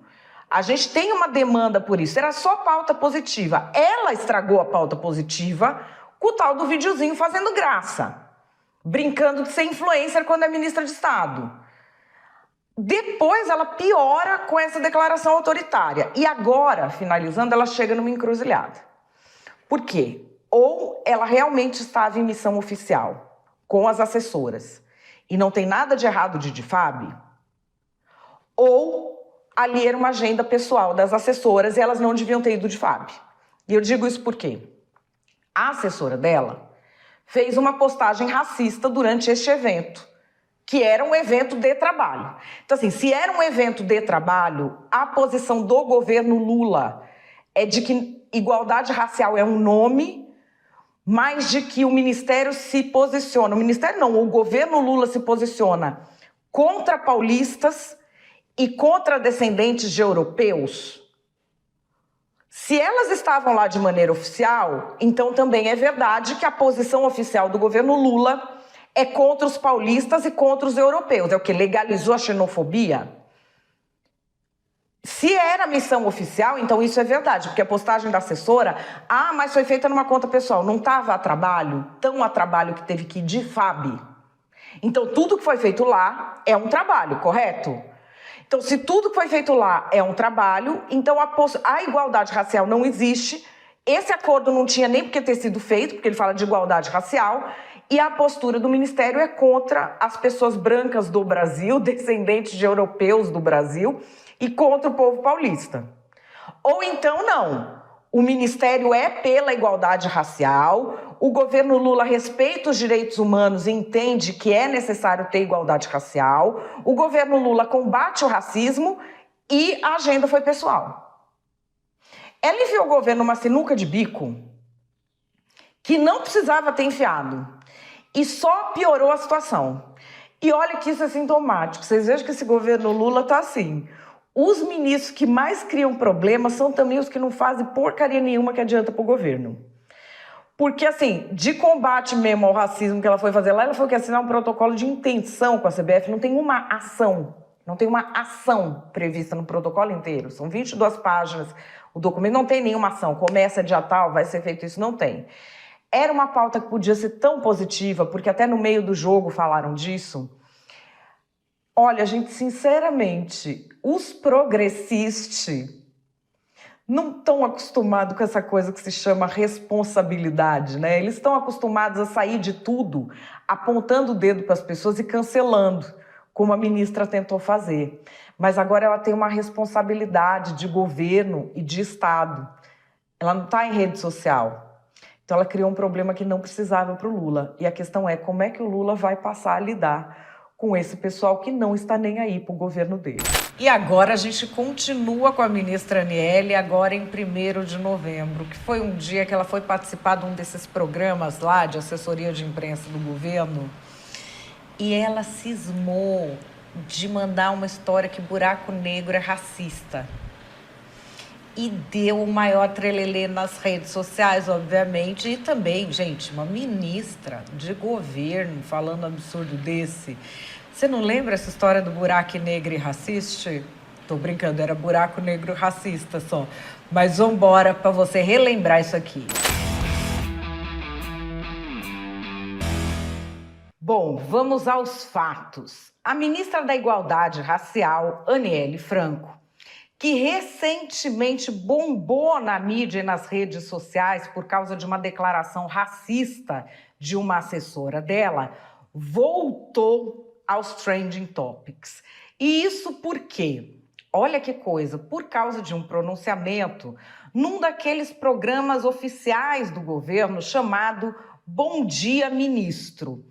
Isso não existe de agora, tá, gente? Isso é a mídia oficial que existe desde sempre. Esse tal do Bom Dia Ministro é uma espécie de rodízio em que os ministros do governo são chamados para uma assessoria de imprensa na forma de entrevista. É uma mimetização do jornalismo, é uma divulgação oficial. Isso não tem nada de errado. Todos os governos em todo o mundo têm isso. São as divulgações oficiais, que às vezes são feitas por meio de formatos jornalísticos para facilitar o entendimento. Geralmente é uma coisa que não chama muito atenção, porque ela é oficialesca, ela é meio chata, então não bomba muito, mas a ministra da Igualdade Racial, Aniele Franco, bombou. E especificamente por causa de um trecho em que ela fala a fake news que denegrir e buraco negro são palavras de origem racista, e também fala em algo que ela não define o que seja, que é o tal do letramento racial. Vamos ver aqui a ministra. Hoje existem muitas palavras que a gente tem tentado muito, sempre que a gente pode comunicar de maneira bem tranquila, dizer, olha, essa palavra é racista. Por exemplo? Por exemplo, denegrir. Vou dar um exemplo, assim, eu acho que é uma palavra que o movimento negro e que as pessoas que hoje têm consciência e letramento racial não usam de forma nenhuma. Ou, por exemplo, saímos desse buraco negro. A gente escuta muito isso. Muito. Alma branca. Exato. Aqui, a ministra fala em duas palavras, denegrir e criado mudo, dizendo que teriam origens racistas. Não tem. Denegrir vem do latim denigrare. O buraco negro, ele tem mais ou menos a mesma origem, que é a observação da natureza, o claro e o escuro. Não tem nada a ver com a questão racial. Essas duas palavras, na verdade, só denegrir, buraco negro, para falar a verdade, é a primeira vez que eu ouço como um conceito racista, já que a ciência explica bem o que é um buraco negro. Agora a gente tem foto do buraco negro e ele chama buraco negro porque a cor dele é a cor negra.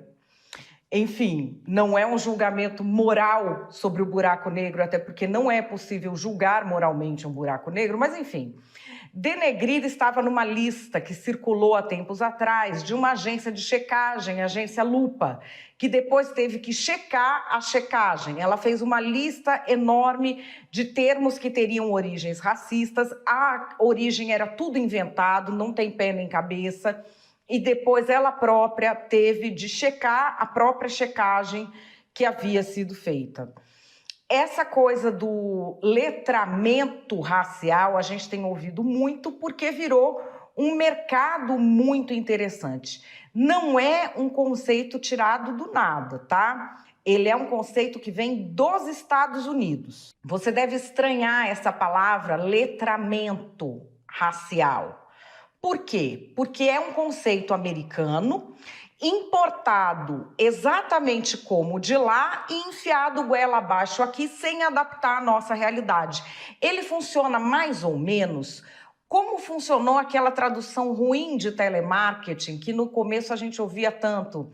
Eu vou estar fazendo, eu vou estar não sei o quê, porque era uma tradução ruim. O letramento racial também é uma tradução ruim do inglês.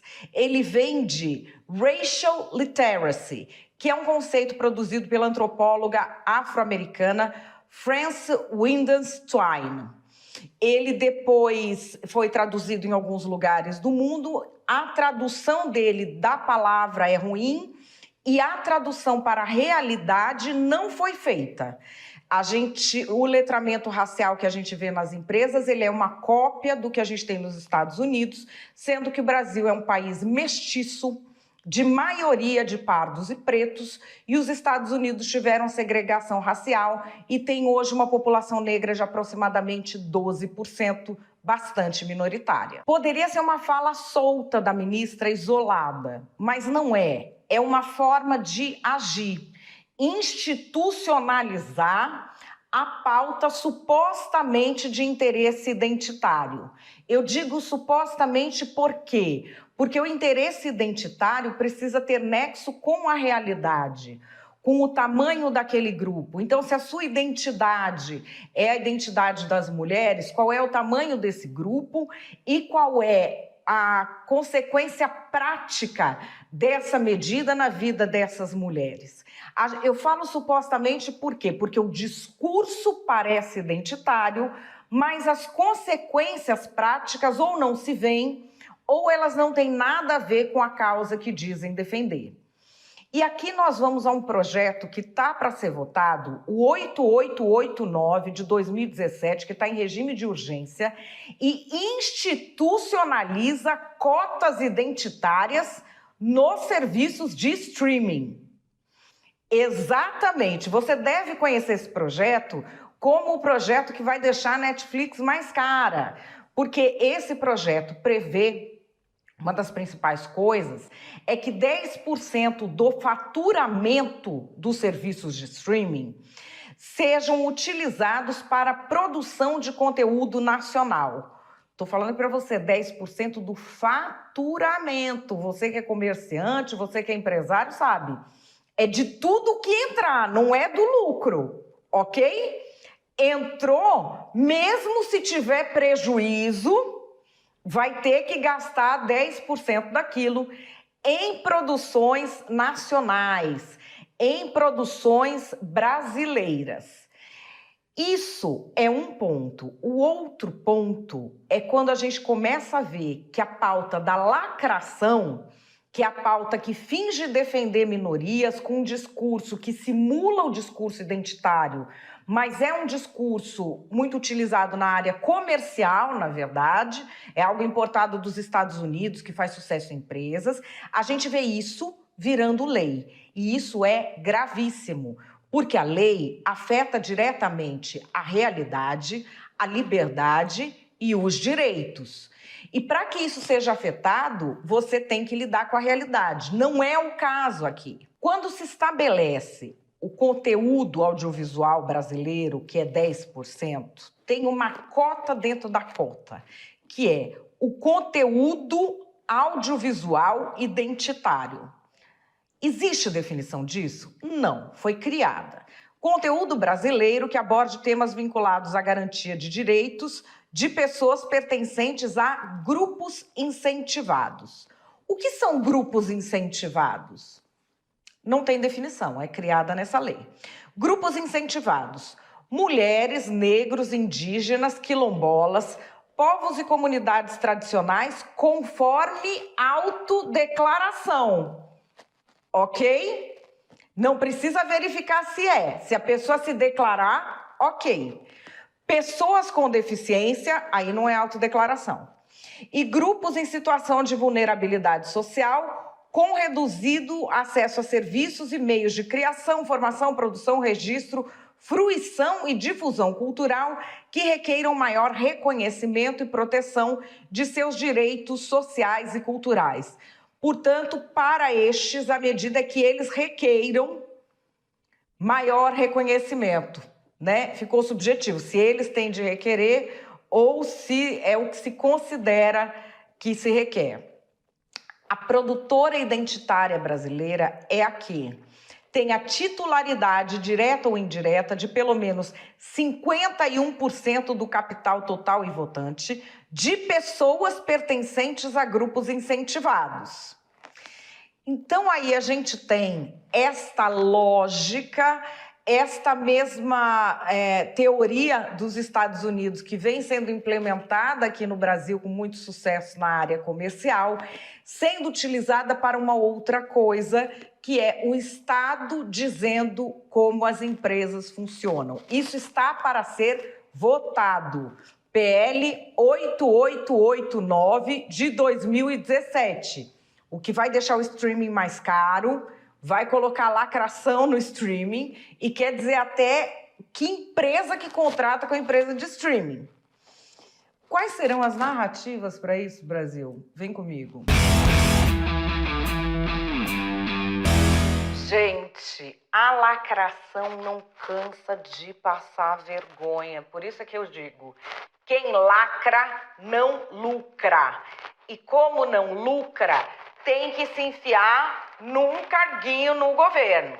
Que é precisamente o que aconteceu com essa Aniele, cuja grande realização na vida é o quê? Ela é irmã da Marielle. Ela teve uma tragédia na vida dela, a irmã dela virou um símbolo.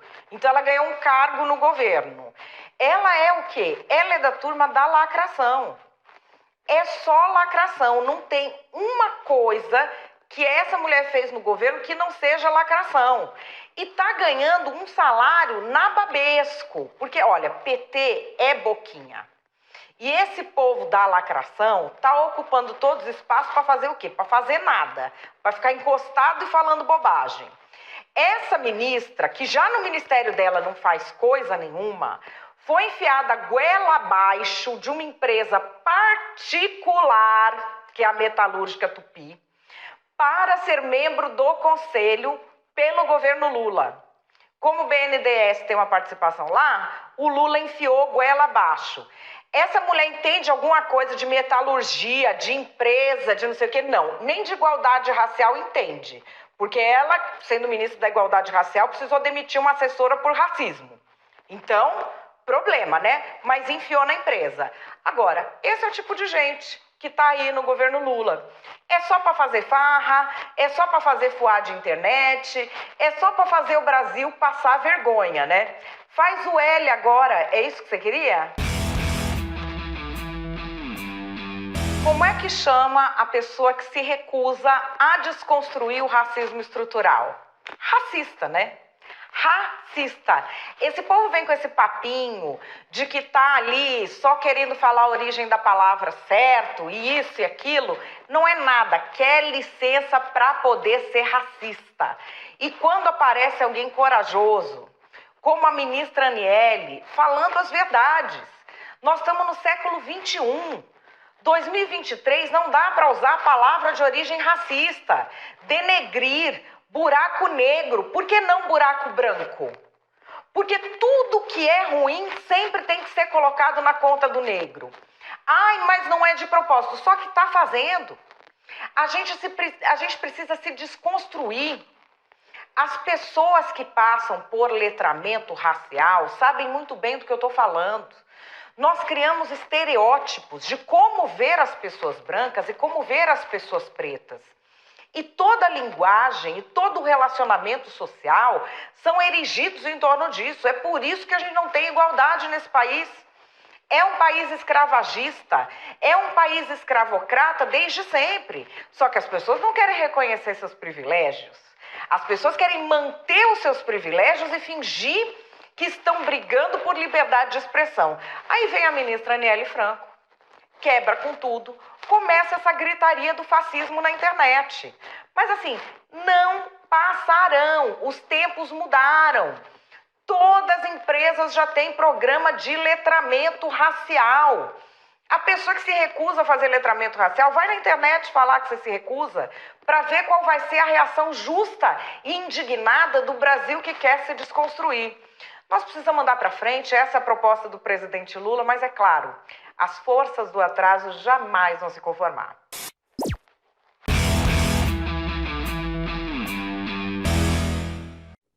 Qual é a minha opinião depois de tudo isso?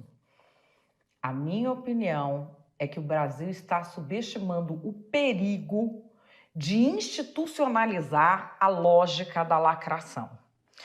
Você deve falar assim, não, mas a lógica da lacração já está em todos os lugares, já está aí na mídia, tem jornalista, muito jornalista que se rende à lacração, está nas redes sociais, está nas propagandas. Se isso já é um problema, do tamanho que é, sendo algo localizado numa elite da sociedade civil que cala os demais, vocês avaliem o perigo que é essa lógica virar regra de governo. É precisamente diante disso que nós estamos agora. A ministra Aniele Franco espalhou fake news. Denegrir não tem origem racista, buraco negro também não. Mas por que ela faz isso? Não estou falando motivação pessoal dela, porque eu não sou telepata, eu não tenho como saber. Por que grupos fazem isso? Pegam palavras que não têm origens racistas, inventam uma origem e começam a falar isso. Primeira coisa, isso vira o controle do discurso. Se um grupo de elite faz um index prohibitorum, um índex de proibição de palavras, e que não tem base nenhuma, porque eles dizem o quê? Que o problema é que a origem da palavra está maculada. Aí se você fala, não, a origem não é essa. Ah, mas então, olha, a origem não é essa, mas não vamos usar do mesmo jeito. Você cria um grupo que pode inventar regras do nada para atribuir a pessoas aleatoriamente intenções malignas que ela não tem. Funciona como? Inventa que buraco negro tem origem racista. Aí vai atrás de todo mundo que falou buraco negro e fala, você é racista, você precisa se desconstruir. E essas pessoas que fazem essa perseguição acabam se tornando líderes. É por isso que você vê em praticamente todas as empresas brasileiras cursos de letramento racial. O letramento racial que a gente tem no Brasil, ele é negacionista. Ele é tão científico e tão ligado à realidade, quanto, sei lá, eu fazer um treinamento de tarô, um treinamento de astrologia. Por que você não vê treinamento de tarô e de astrologia para a tomada de decisões empresariais? Porque não tem ninguém do tarô e da astrologia perseguindo as outras pessoas e dizendo que elas são muito malignas se elas não aceitarem aquilo em que eles acreditam. O letramento racial, a tradução de racial literacy já é uma coisa ruim. Vocês imaginam a tradução do contexto. Trouxeram dos Estados Unidos algo que é adequado à realidade dos Estados Unidos e sem mudar nada estão enfiando goela abaixo aqui, que tem uma realidade completamente diferente. Qual é a chance disso dar certo? Agora nós temos isso colocado como política de governo. E não só porque a ministra Aniele Franco está falando. Nós temos uma lei que está para ser votada, que é o tal do PL da Netflix. E todo mundo falando, gente, se for aumentar a lacração na Netflix, só vai ter filme falando todes o tempo todo, porque a Netflix não precisa aumentar a lacração. Não dá nem para entender, né? Como é que alguém quer aumentar a lacração na Netflix? Acho que nem dá. Porque a Netflix é só lacração o tempo todo. Ocorre que não é só na Netflix. Eles querem mexer com todo e qualquer serviço de streaming que esteja operando no Brasil. E existe essa questão da aplicação do dinheiro que está todo mundo prestando atenção, mas eu trago a sua atenção para outra coisa. Essa questão de você oficializar que o governo estipule cotas de empreendimentos relacionados à sua empresa, que tem de ter um tanto de capital social nos grupos que o governo diz ser minoritários, isso é muito problemático. Aqui, o que a gente tem é um conceito, vou até ler o nome aqui, grupos incentivados. Esse conceito foi inventado. Ele é inventado. Qual é o critério para você escolher quais são os grupos incentivados? São mulheres, negros, indígenas, quilombolas, povos e comunidades tradicionais, conforme autodeclaração. Qualquer um que se autodeclarar desse grupo não tem checagem nenhuma de acordo com o projeto. Ele automaticamente é favorecido nos serviços de streaming por uma lei do governo. Vocês percebem? Empresas que tenham pessoas controlando a empresa desses grupos serão favorecidas. Se a pessoa se autodeclara, quem garante que empresas escolhidas do governo não serão empurradas goela abaixo das empresas que estão ali? A Netflix acho que é até capaz de gostar, né? Porque o nível de palhaçada que está virando tudo que eles estão fazendo, enfim. Mas a gente tem a Amazon, a gente tem outros serviços de streaming, como a HBO, que trazem ficção mesmo, trazem filmes do mundo inteiro. A questão econômica é a primeira. A outra é a idiotização das pessoas. Como a arte está tendo o seu significado distorcido neste projeto, a gente traz a idiotização. A arte sempre foi utilizada ou como drama ou como comédia para o ser humano enfrentar os seus grandes dramas existenciais. Ela não é feita para fazer serviço social. Filme não é ONG. ele não tem que ter propósito social. Ele pode, por exemplo, ter o propósito só de chocar, ele pode ter o propósito de fazer rir, ele pode ter o propósito de fazer pensar. Ele não precisa ter um propósito social, ele é arte. Arte pode ter um propósito social, e às vezes é chatérrima até por causa disso, mas não é este o propósito nem o significado da arte na vida humana. Este projeto de lei está querendo fazer isso. Então vai ter que ter o quê? A escolha ali, o vilão vai ser daqui a pouco, este é o vilão, como se a gente fosse criança. Esse tipo de intromissão do governo, em que o governo escolhe determinados grupos que ele diz que são minoritários, para fazer parte desse grupo, o critério é autodeclaração, e isso é enfiado goela abaixo das pessoas, é um movimento muito perigoso. Esse movimento dentro das empresas já trouxe a gente a um estado social em que ninguém mais abre a boca para falar nada, em que as pessoas que praticam bullying, que são as mais violentas e que são as mais autoritárias, são as que estão tendo ascensão social. Vocês imaginem institucionalizar esse tipo de coisa. Vamos abrir o olho. Bom, este aqui foi o último Narrativas Antagonista do ano. Tenha uma virada de ano maravilhosa com a sua família, com as pessoas que você ama. Que 2024 seja um ano abençoado para todos nós, de muita esperança, de muita força para a gente lutar, que a gente consiga fazer com que os melhores se sobressaiam, com que os melhores sentimentos estejam aí. Eu só vou ver você depois do ano novo, ó. Só dia 2 de janeiro, e ainda vou continuar com Narrativas Antagonista retrospectiva ou prospectiva. Do que será que eu vou falar no dia 2 e no dia 3? Tenta adivinhar, duvido que você consiga. Um ótimo ano novo para você, uma passagem de ano, olha, abençoada. Tô aqui de volta só no ano que vem. Beijo para você, até lá.